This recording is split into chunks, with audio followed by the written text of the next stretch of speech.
राजधानी दिल्ली में अपनी सक्रियता बरकरार रखते हुए दिल्ली के मुख्यमंत्री अरविंद केजरीवाल अपनी पार्टी आम आदमी पार्टी को अब बहुत तेजी से पूरे देश भर में फैलाने की जद्दोजहद में लगे हुए हैं।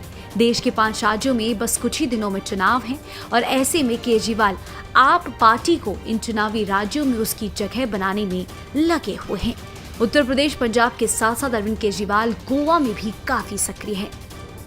गोवा विधानसभा चुनाव की तारीखों का ऐलान होने के बाद से ही सभी दल लोगों को लुभाने की पुरजोर कोशिश में जुटी हुई है। आम आदमी पार्टी के राष्ट्रीय संयोजक अरविंद केजरीवाल ने इसी कड़ी में गुरुवार को एक प्रेस कॉन्फ्रेंस की। उन्होंने कहा कि ये प्रेस कॉन्फ्रेंस गोवा में बीजेपी और कांग्रेस समर्थकों के लिए मेरा एक जरूरी संदेश है। केजरीवाल ने कहा कि वो दोनों पार्टियों के समर्थकों से अपील करते हैं कि एक बार वे आपको वोट करें। वो उन्हें उनकी पार्टी छोड़ने के लिए नहीं कह रहे हैं, बस एक बार केजरीवाल को आजमा के देखने के लिए कह रहे हैं। आज मैं गोवा के उन लोगों को एड्रेस करना चाहता हूं जो बीजेपी के सपोर्टर्स हैं या बीजेपी के वोटर्स हैं, कांग्रेस के सपोर्टर्स हैं या कांग्रेस के वोटर्स हैं या दूसरी पार्टियों के सपोर्टर या वोटर हैं। मैं उनको पार्टी छोड़ के आम आदमी पार्टी में आने को नहीं कह रहा। मेरी उनसे अपील है कि आप सब लोग अपनी अपनी पार्टी में रहिए। आम आदमी पार्टी में मैं आपको आने के लिए नहीं कह रहा, लेकिन अपने लिए, अपने बच्चों के भविष्य के लिए और गोवा के भविष्य के लिए इस बार एक बार झाड़ू पे वोट दे दीजिए। अपनी पार्टी को एक बार के लिए अपनी पार्टी को भूल जाइए। बीजेपी के वोटर्स ने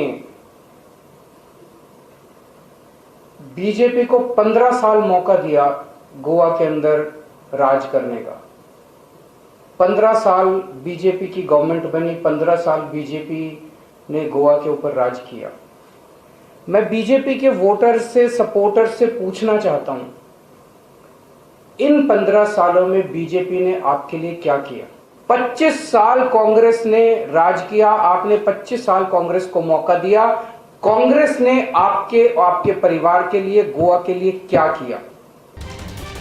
इतना ही नहीं, केजरीवाल ने इसी के साथ कहा कि अगर आपकी सरकार गोवा में बनी तो प्रदेश के लोगों को 5 साल में 10 लाख का फायदा होगा। इस फायदे का गणित भी केजरीवाल ने लोगों को समझाया। आप सब लोग मिलके इस बार वोट मत बटने देना, आम आदमी पार्टी को एक मौका दीजिए। मैं सबसे अपील करता हूं, आम आदमी पार्टी की सरकार बनेगी, हर परिवार को 5 साल में कम से कम 10 लाख रुपए का फायदा होगा। कैसे? हम आपकी बिजली फ्री करेंगे, हम आपका पानी फ्री करेंगे, आपके बच्चों को अच्छे स्कूल बना के अच्छी से अच्छी शिक्षा फ्री में देंगे, हर परिवार को पूरा मेडिकल बेनिफिट्स फ्री में मिलेंगे, सारा इलाज फ्री में होगा। आप हर बेरोजगार को 3,000 रुपये महीना बेरोजगारी भत्ता मिलेगा और हर महिला को 1,000 रुपये पर मंथ मिलेंगे। ये सारा मिला के अगर कैलकुलेट करें तो 2 लाख रुपए साल के बनते हैं और 5 साल में 10 लाख रुपए तक का हर परिवार को फायदा होगा। वादा पूरा नहीं होने को लेकर पूछे गए सवाल पर केजरीवाल ने कहा कि हमने अपने हाथ काटकर जनता को ताकत दी है। अगर कोई वादा पूरा नहीं करता है तो वोटर एफिडेविट को चैलेंज कर सकते हैं। हमने वोटर्स के हाथ में अपने हाथ काट के दे दिए। हमारा जो एफिडेविट है वो हमने अपने लिए नहीं भरवाया, हमने जनता के लिए भरवाया है। जनता के घर घर में हम ये फोटोकॉपीज बांट रहे हैं। तो अगर हमारा कोई भी पार्टी छोड़ता है तो कोई भी वोटर जाके उसको प्रोसिक्यूट कर सकता है कोर्ट में। जनता के हाथ में हमने पावर दे दी। केजरीवाल ने गुरुवार को गोवा में बीजेपी को जमकर घेरा। केजरीवाल ने आरोप लगाया कि बीजेपी ने सिर्फ और सिर्फ घोटाले किए हैं। गोवा के एक मंत्री पर सेक्स के स्कैंडल का आरोप है और बाकी मंत्रियों पर भी अलग अलग घोटालों के आरोप हैं। बीजेपी ने घोटालों के अलावा और कुछ भी नहीं किया। अपनी पार्टी की बात करते हुए केजरीवाल ने कहा, और ये बात केजरीवाल ने बार बार दोहराई कि बेरोजगार को बेरोजगारी भत्ता मिलेगा, अच्छी शिक्षा और स्वास्थ्य सुविधा देंगे, पानी मुफ्त मिलेगा, मेडिकल सुविधा फ्री होगी। बस एक बार आपको आजमा के देखें।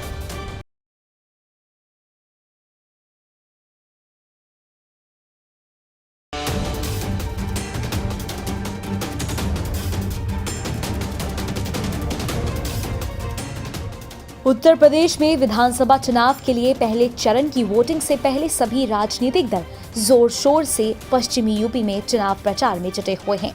पश्चिमी यूपी के चुनावी प्रचार के माहौल में गर्मी बनी हुई है। बड़े बड़े नेता यहां प्रचार के लिए मैदान पर डटे हुए हैं। एक और गृह मंत्री अमित शाह ने अपना प्रचार प्रसार जोर शोर से किया, तो वहीं प्रियंका गांधी ने दादरी सिकंदराबाद में चुनावी सभा के साथ डोर टू डोर कैंपेन किया। सीएम योगी ने प्रेस कॉन्फ्रेंस कर सरकार के काम गिनाए, तो मायावती भी आज एक्टिव दिखी। इन दिनों राजनेता अपना भरपूर जोर लगा रहे हैं ताकि वो गद्दी पर अपनी पार्टी के किसी नेता को बैठा सके। अमित शाह गुरुवार को अनूप शहर विधानसभा में जनसभा करने पहुंचे। यहां जनसभा को संबोधित करते हुए अमित शाह ने अनूप शहर के लोगों से कहा कि यहां से काशी तक आवाज जानी चाहिए, भारत माता जय के नारे लगाएं। समाजवादी पार्टी पर निशाना साधते हुए अमित शाह ने अनूप शहर में जनसभा के दौरान मौजूद लोगों से कहा कि मतदान के लिए कमल का बटन इस तरह से दबाना कि झटका सीधे जेल में बंद आजम खान को लगे। पिछले 5 साल में योगी आदित्यनाथ जी ने उत्तर प्रदेश को बदलने का काम किया। अगले 5 साल में उत्तर प्रदेश देश का नंबर 1 राज्य होगा। मित्रों, नंबर 1।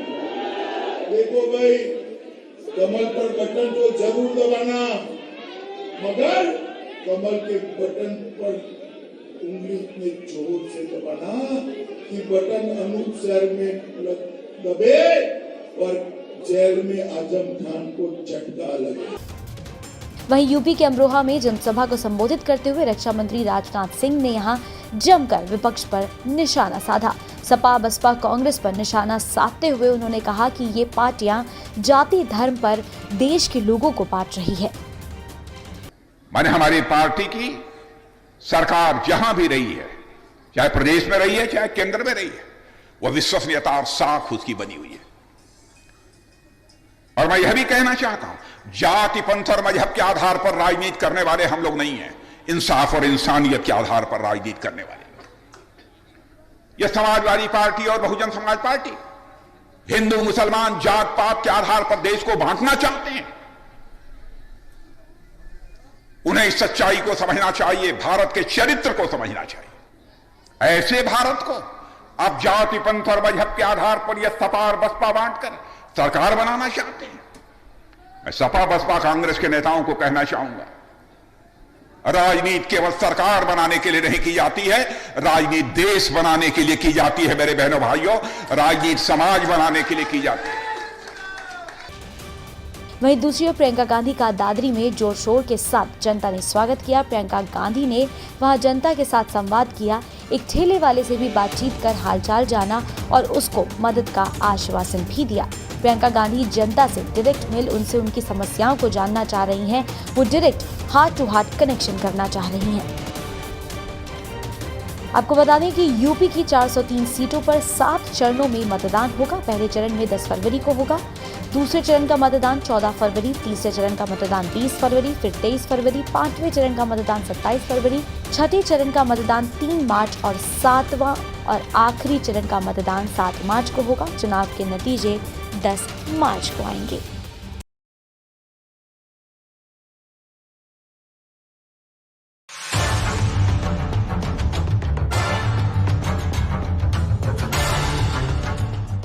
केंद्र द्वारा लाए गए कृषि कानून के विरोध में एक किसान 13 महीनों तक दिल्ली की सीमाओं पर डटे रहे, सड़कों पर बैठे रहे, आंदोलन जारी रखा, जिसके बाद सरकार ने कृषि कानून वापस लिया और किसानों की कई मांगों के लिए कमेटी का गठन किया गया। लेकिन अब किसानों का कहना है कि अभी तक उनकी मांगें पूरी नहीं की गई हैं। संयुक्त किसान मोर्चा ने गुरुवार को बैठक की। इस बैठक के बाद किसान मोर्चा के सदस्यों ने प्रेस कॉन्फ्रेंस कर कहा कि विधानसभा चुनावों में बीजेपी को सजा देना होगा। किसान आगामी विधानसभा चुनाव में सरकार को सबक सिखाने के मूड में दिख रहे हैं। संयुक्त किसान मोर्चा ने चुनाव में बीजेपी को वोट न करने की अपील की है और कहा है कि मतदाता बीजेपी को सबक सिखाएं और उन्हें उनकी गलती की सजा दें। फसलों पर न्यूनतम समर्थन मूल्य समेत कई अन्य मांगों को लेकर संयुक्त किसान मोर्चा ने अपना आंदोलन तेज करने का ऐलान किया है। दिल्ली में आयोजित संयुक्त किसान मोर्चा समन्वय समिति की अहम बैठक के बाद प्रेस क्लब में पत्रकार वार्ता के दौरान किसान नेता डॉक्टर दर्शनपाल ने मांगों को लेकर आंदोलन और तेज करने का ऐलान किया। उन्होंने कहा कि लखीमपुर खीरी मामले को उठाया जाएगा क्योंकि अभी तक आरोपित केंद्रीय गृह राज्य मंत्री बने हुए हैं, जबकि उन्हें बर्खास्त करने की मांग किसान संगठनों की ओर से उठाई गई थी। जैसे जैसे हमारा ये मिशन उत्तर प्रदेश आगे बढ़ेगा, जनता का जो जोश है, जनता का जो होश है, वो भी बीजेपी के खिलाफ आगे आ रहा है और बीजेपी को इसका जरूर ही आने वाले दिनों में, पहले तो पूरे देश में ही, पूरे यूपी उत्तराखंड में, पंजाब में भी और बाद में पूरे देश में इसका सुनहरा लखीमपुर खीरी की घटना का भुगतना पड़ेगा। ये हम एसकेएम की तरफ से आने वाले दिनों में, जैसे हमने 31 को ये अपना वादा खिलाफी दिवस मनाया, आने वाले दिनों में आंदोलन जो मुद्दे बचे हैं उसको तेज करते हुए समेत लखीमपुर खीरी की घटना के दोषियों को बर्खास्त करने के लिए और गंभीर से गंभीर सजा दिलवाने के लिए आंदोलन और तेज करेंगे। ये हम दिल्ली सरकार को बताना चाहते हैं। बीकेयू के नेता राकेश टिकैत ने कहा कि बजट से हमें बहुत उम्मीदें थी, लेकिन नुकसान हुआ है। उत्तर प्रदेश में हमारा सभी से ये सवाल रहेगा, जो भी वोट मांगने आए उनसे पूछेंगे कि उन्होंने किसानों के लिए क्या किया। बजट पे बात रखी क्योंकि बहुत उम्मीद किसानों को थी कि बजट पे बातचीत होगी, कोई न कोई फैसला आएगा। वो फैसला नहीं आया, नुकसान उसका हुआ। अभी उत्तर प्रदेश, उत्तराखंड जहाँ पे जा रहे हैं हम, वहां पे बहुत सी प्रेस कॉन्फ्रेंस कर रहे हैं संयुक्त मोर्चे की तरफ से, और जो एक अपील है वो हम अभी आपको दिखाएंगे। वो अपील भी वो देंगे आप सब लोगों को। हमारा क्वेश्चन वहां की देश की जनता से ये रहेगी कि जो भी आपसे वोट मांग रहे हैं, जो भी नेता जाए, उनसे क्वेश्चन जरूर करें, क्योंकि नेता मिलते नहीं। हम तो दिल्ली में 13 महीने रहे, हमको भारत सरकार यहाँ पे नहीं मिली। 22 जनवरी 2021 के बाद में भारत सरकार नहीं मिली। हो सकता है कि वो गांव में जाए तो गांव के लोगों को मिले, उनसे कुछ क्वेश्चन हमने दिए, कुछ सवाल हमने दिए, और वो गांव तक वो पर्चे हम देंगे, क्योंकि पर्चे का जमाना आ गया तो भाई हमारे लोग भी पर्चा लेके गाँव में जाएंगे, वो पर्चे हम भी देंगे।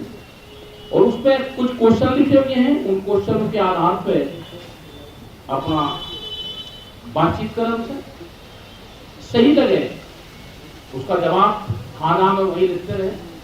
और एक अपील है लोगों से कि शांतिपूर्ण रूप से अपनी भाषा में अपनी बात सरकार तक पहुंचाने का काम करें। बता दें कि तीनों केंद्रीय कृषि कानूनों की वापसी के बावजूद एमएसपी समेत विभिन्न मांगों को लेकर अभी तक बीजेपी और केंद्र सरकार के खिलाफ संयुक्त किसान मोर्चा हमलावर रहा है।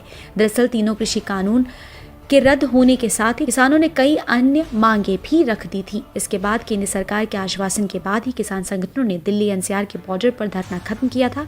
इसके साथ मांगों को नहीं मानने पर अब दोबारा आंदोलन की चेतावनी किसान नेताओं ने दे दी है।